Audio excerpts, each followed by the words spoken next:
Chapter 3, the chemistry of organic macromolecules. When we talk about organic macromolecules, these are large molecules that contain the element carbon and hydrogen.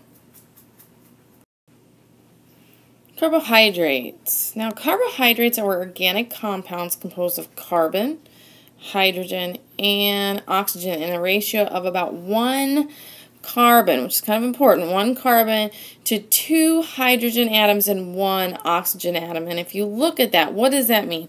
What does 2 hydrogen atoms and 1 oxygen atom equal? Well, it equals a molecule of water.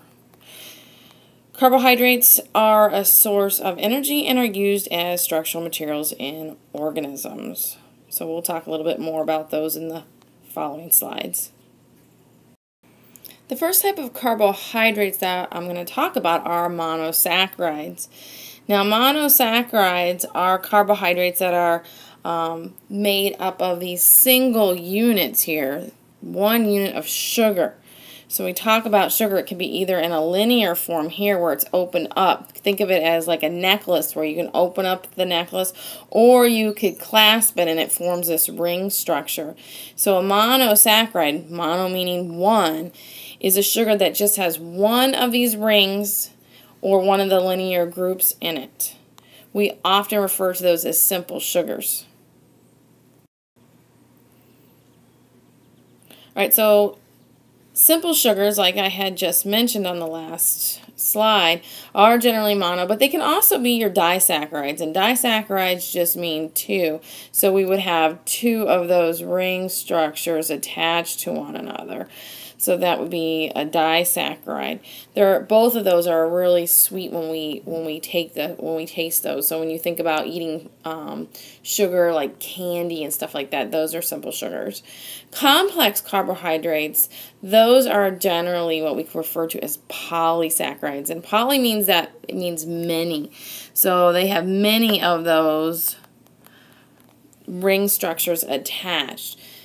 There are 4 main types that we're going to talk about, and that's starch, glycogen, cellulose, and chitin. And depending on how those sugars are arranged will give us one of these 4 main types of complex, and these are our complex sugars.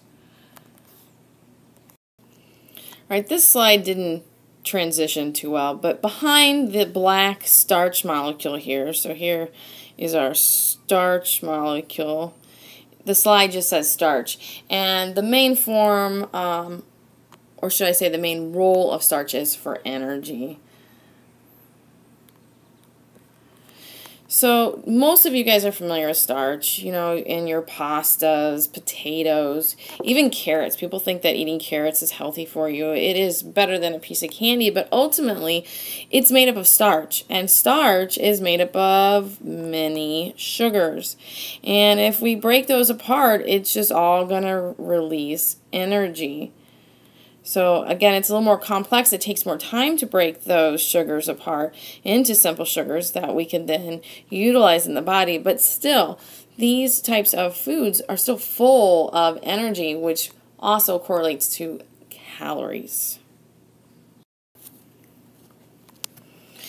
In the last slide, I talked about the polysaccharide starch, which we primarily see in plants, and that is how plants will store their energy for short-term storage.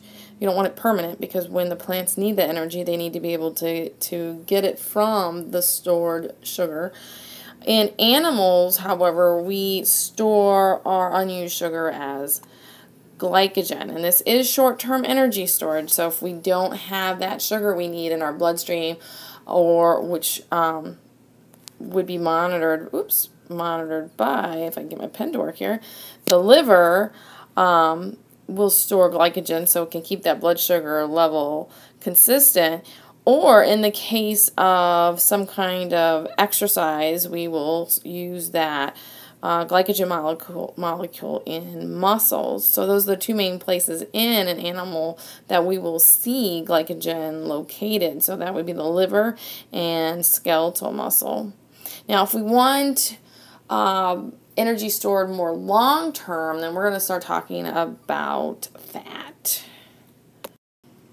The next type of polysaccharide that I want to talk about is cellulose. Cellulose provides structure in plants, and it is indigestible to mammals. So we refer to cellulose generally as fiber on our food label. Now, the difference between starch versus cellulose has to do with the way the sugar molecules, the monomers, are held together. Animals cannot break this beta linkage. So if we look at the contrast here between the starch and the cellulose, notice here we have what's called an alpha 1,4 linkage. Notice that all these molecules are oriented in the same direction with this carbon group, up, up, up, up. Versus over here, this beta linkage where we go up, down, and the next one be up, and so on and so forth. Well, what happens is we do not have an enzyme that can get in here and break this bond. Since it's a different shape, that enzyme can't get in there, so we can't break this molecule apart. Therefore, we cannot get the energy out of it because we can't release those sugar molecules. So no energy from fiber. So that's why they will tell you to increase your fiber, which will give you that feeling of being full without adding calories.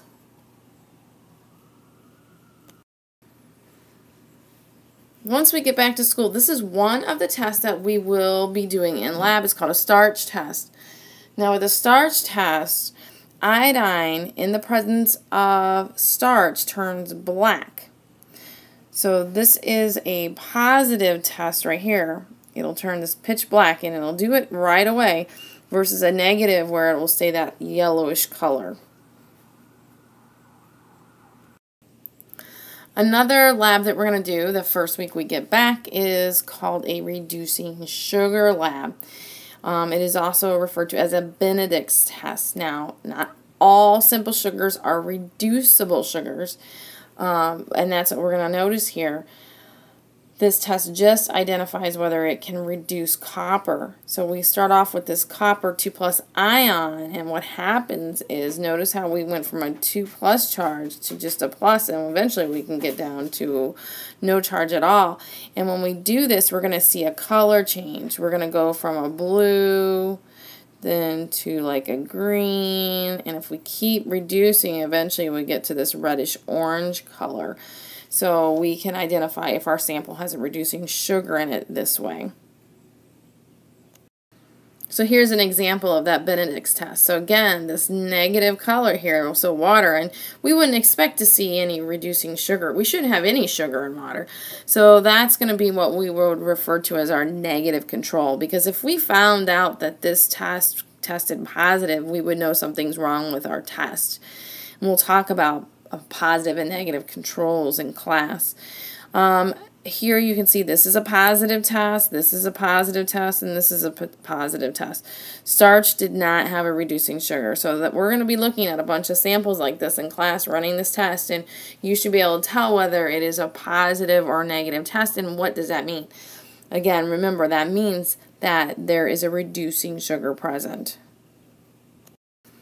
And for the part you've all been waiting for, the first homework assignment for Chapter 3. So let's move on to the second type of macromolecule, lipids. Lipids are nonpolar molecules. You should know what a nonpolar molecule is. You should also know whether it is hydrophobic or hydrophilic. The main role of a lipid is to store energy, and they are also an important part of cell membranes, which you should remember from freshman year. Most people refer to lipids as fats. Alright, fatty acids, and our second slide that didn't transfer in very well. But you do have the student copy in Canvas, so you can see the picture much better there. So most lipids contain what we call fatty acids. Now, fatty acids are unbranched hydrocarbons. What is a hydrocarbon? A hydrocarbon is a molecule that contains basically hydrogen and carbon. So again, so they're long strands. So basically we have carbon, carbon, carbon, carbon, and then off each of the carbon atoms we would have hydrogens. So they're very, very long tails, and I mean long, they could be like 30, 40 molecules long. They share electrons, so if they're sharing electrons equally between each other, that means that they are nonpolar, which would also give them what type of affinity for water? So what I'm asking is it hydrophobic or hydrophilic? And hopefully you should know that by now. That would be hydrophobic. And we all should know that because oil and water do not mix. Our next type of lipid is a triglyceride, and generally we store our energy in animals as triglycerides. Now, what is a triglyceride? Now, triglyceride is made up of a glycerol backbone. So here is an example here. So this is our glycerol backbone. And then we'll have, and we'll see in the next slide, 3 fatty acid tails that will hook up right here. Now there is a homework question about this, and I'm going to kind of I'm not going to hand you the answer, but I am going to say this. Look at the ratio here of hydrogen and oxygen per carbon. So hint, hint. So here's our formation of a triglyceride slide, and you'll notice here we've got our glycerol backbone, and then we're going to hook up our 3 fatty acids. The R1, R2, and R3 is just referring to this part of the molecule, and it can vary. They can be different lengths, but basically this is your hydrocarbon tails, right? They're all hydrogens and carbons there. So there's 3 different ones that could hook up to the glycerol backbone. When we do this, we've talked about the type of reaction this is, and if you look at this, we're going to yield water, which means we're going to liberate or release water. So there's another hint for one of your homework questions as to what type of reaction is this. Is it a condensation reaction or is it a hydrolysis reaction? Now, hydrolysis is the opposite of condensation. So if we want to go this way and take our triglyceride and actually break it down into the 3 fatty acids and the glycerol, we're going to have to add water to that. When we add it, we're going to split it back up here. So hydrolysis means two. If you look at the word, hydro, water, lysis, split. So that is the opposite of our condensation reaction. Glycerides make up 90% of lipids in the food that we eat. The difference between the glycerides has to do with the fatty acid tails. And when we talk about that, we're often referring to whether they are saturated or unsaturated. So the first one here, the first picture we're looking at is saturated. Notice it's a straight line. Now saturated means that it is full. It has as many hydrogen atoms that it can hold. Now over here, you have this kink in the molecule. And that kink is caused by this little problem here. And this is called a carbon-carbon double bond. And you should have learned about those in chemistry. Now, because you have this double bond, okay, we're missing 2 hydrogen atoms. So we're not full. We could potentially, this molecule could potentially hold 2 more hydrogen atoms. Now, the biggest difference between this has to do with packing capacity, and we kind of talked about this freshman year also, in that you can pack a lot of molecules in here. And so when we see this being saturated at room temperature, generally, so at room temperature, this is a solid. And so when we talk about like animal fats, things that, like I said, when you cook your bacon, you heat it up and it turns to a liquid, but once it's room temperature, the fat in your griddle or your pan, whatever you cooked your bacon in, solidifies. So that's a saturated fat. Versus here, this is generally a liquid at room temperature, so your vegetable oils and stuff. So there's big controversy over as to which one is better for you, and there are positive and negatives about both. So what is the main purpose of lipids? Well, like I said earlier, they are the main semi-permanent energy stores in animals. We store that the lipids in the form of a triglyceride. And we do that because fats actually contain more energy per gram than carbohydrates. What that means is we can put a lot more energy in a smaller amount of lipids than we could for carbohydrates. So it is more economical to store energy as a fat than a carbohydrate. So this slide is just showing you the difference between energy storage in plants versus animals. So we see here that carrot that I talked about earlier, and when we eat that carrot, again, the energy is stored as a starch. So when we eat it, we're going to break it down into the monomers, which is glucose. And if we do not use all that sugar, then we will store it back as glycogen. Versus on the other side here with the animals, so we have that cow, it's going to store its energy as a triglyceride. And again, we're going to, through digestion, break that down into the 3 fatty acids in the glycerol backbone. When we talked about that being the hydrolysis reaction. Now, if we use this energy, great. But if we don't use it, we will store it back in the form of a triglyceride. So then we're going to have to use water again, or actually we'll release water here in our condensation reaction. So up here is hydrolysis, breaking it down, uses water, and over here is condensation. I'm going to run out of screen here, which releases water. So another type of molecule that is a lipid is a phospholipid. Now again, we're going to use that glycerol backbone, and instead of using 3 fatty acid tails, we're only going to use 2, and then on that 3rd carbon, we're actually going to attach a phosphate group. Now phosphate group contains phosphorus and then oxygen atoms. Those oxygen atoms, as we talked about earlier, do not play nicely with others, so it makes it polar. So we end up getting this molecule that has a polar head and a nonpolar tail.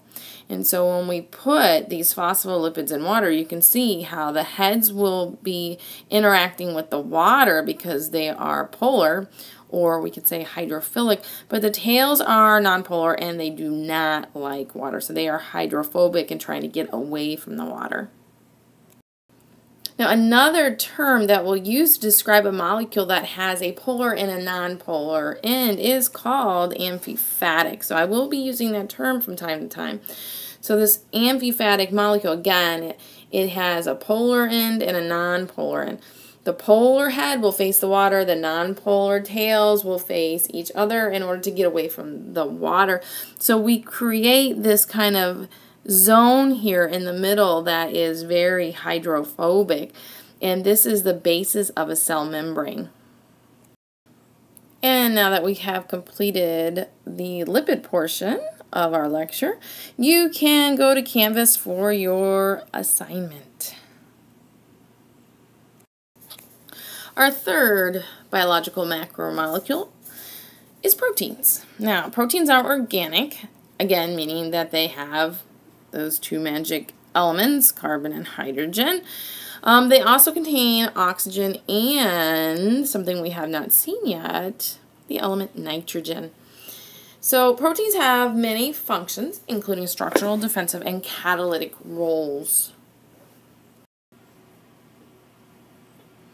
Now this is a table that just kind of summarizes all the things that proteins do. I would recommend reading over this. So here's the basic structure of an amino acid. Amino acids make up proteins. So if we look at this, there are 3 main groups. So there's actually 2 functional groups, and you should have read those in your book. There's the first functional group, that's an amino group here, and then we have this carboxyl group here. And then we have this, it's not really group, but it is what makes each of the amino acids different, and that's that R. Remember I said R just means that it's different. There's different atoms that can be attached there.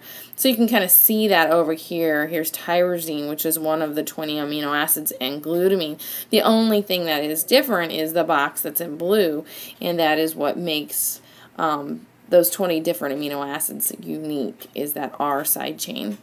But they all contain the amino group and the carboxyl group. Now, just like the carbohydrates had their mono, di, and poly, we could also use that naming system for protein. So we've got dipeptides and polypeptides. So a peptide usually refers to an amino acid. When we hook two amino acids together, it's called a dipeptide. Now, the bond that holds those two amino acids are called peptide bonds. So you can kind of see how they're using the same vocab over and over here.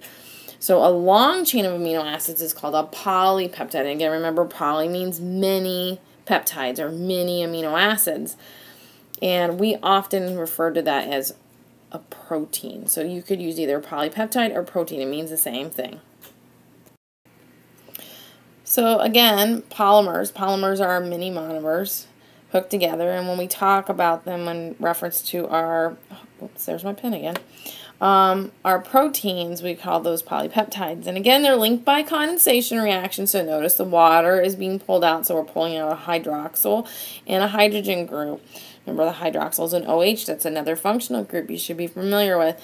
To hook those peptides together. If we wanted to go the opposite direction, we'd have to put water in, and that would be called our hydrolysis. So you need to be familiar with the condensation and hydrolysis reactions. So when talking about proteins, their shape is very important to their function. If they don't have the correct shape, they won't work. So when we look at proteins, there are 4 levels of protein structure: primary, secondary, tertiary, and quaternary. Now, primary is unique to every type of protein, and literally it is just saying how are the amino acids being attached. And this is much more clear in the picture in the next slide. Secondary has to do with how hydrogen bonding is going to give this shape to that primary structure. Will it be an alpha helix? Will it be a beta pleated sheet? Or will it be random? And then tertiary kind of folds up on itself, and then quaternary is does it fit together with other polypeptides? Another term you need to be familiar with is denatured. Now, denatured is basically when we unfold the protein. And you've all witnessed this when you've cooked an egg. So you know that the egg whites uncooked are actually clear, but once we cook them, they turn white. You can't reverse that process. You have unfolded those proteins, and you cannot refold them into their proper shape. So let me go to the picture, because I think the picture is much clearer. So here's the picture. So we have our primary structure right here, and I always use my box of beads as my example. If I was to give you a box of 20 different colored beads, how many necklaces, bracelets, anklets, whatever can you make with that? And there's just an infinite number of patterns and lengths that you can use. So that's really one of the most important things on that amino acids is you got to get the right colored beads and the right number of beads in the proper order. The second thing is, once you have the order, do you get the hydrogen bonds to line up to give us this beta pleated sheet or this alpha helix? And it doesn't always form this beta pleated sheet or alpha helix. It can be completely random, where it just doesn't, it can't get together with the right hydrogen bonding arrangements. So you do need to be very careful when you write this as an alpha helix, because if you just talk about like the double helix, then you're referring to 2 strands that would run down, which we've seen in DNA. So you need to be clear what kind of helix. Is it a double helix or an alpha helix? So in proteins, we're talking about the alpha helix. Now, once we have our secondary structure, then the protein's going to kind of fold all up on itself, and we can see here some of those secondary structures inside our tertiary structure. Now, not all proteins will form a quaternary structure. Now, quaternary structure has to do with a couple different polypeptide chains, 2 or more tertiary, you could say, structure polypeptides that interact with one another. So like I said, not all proteins will interact with other proteins, so they don't all have this quaternary structure. Now, another term that I had already mentioned was that denaturation of proteins. Now what happens is, you can see here we have our protein nice folded up with our secondary and tertiary structure, and we add heat. When we add heat, what happens is it causes that protein to start to unfold. Now when it unfolds, it loses its structure, so it doesn't work anymore. Now some proteins may or may not be able to refold. So in this one we can refold. Usually it's with the help of this little tiny guy right here called the chaperone proteins. Those are other proteins that will help to refold the protein into its correct shape. But again, not all proteins have that ability to do that.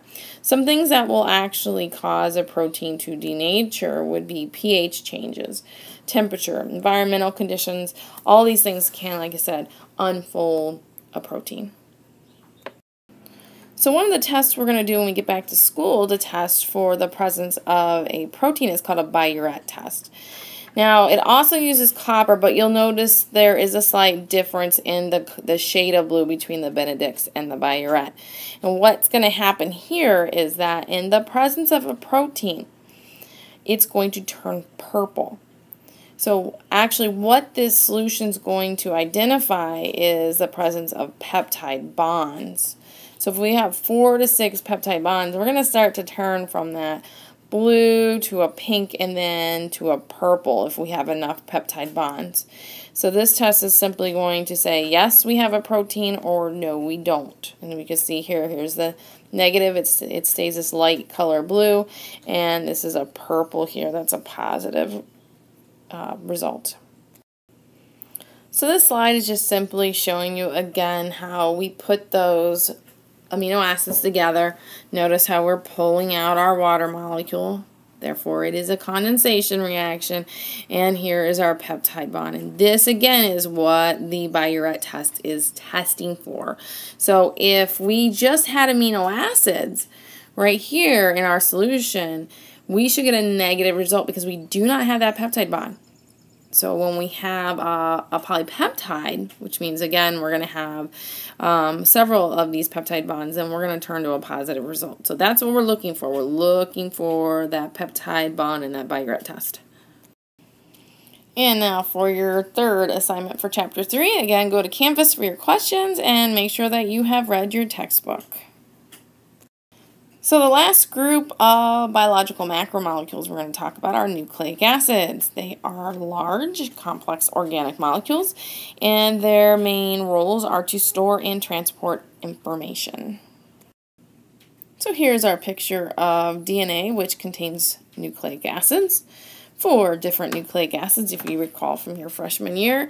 And the 3 basic groups that make up a nucleotide, when we talk about those, would be our phosphate group, our sugar group, and then our nitrogen base. So DNA is the molecule which stores all the instructions for making the molecules needed in your body. If you recall correctly, it is located in the nucleus of the cell, which we are going to get to in a lot of detail in later chapters. RNA is another type of nucleic acid, and it helps to transfer a copy of DNA to the organelles, which are going to actually then follow those instructions. We do not want to give out our master copy. I always refer to this as like your master copy. You don't want to give out your original instructions in case they were to get changed, and which would lead to a mutation. So instead we're going to make a copy of that, and if you remember, that was called transcription, into messenger RNA. But again, we'll go into that later.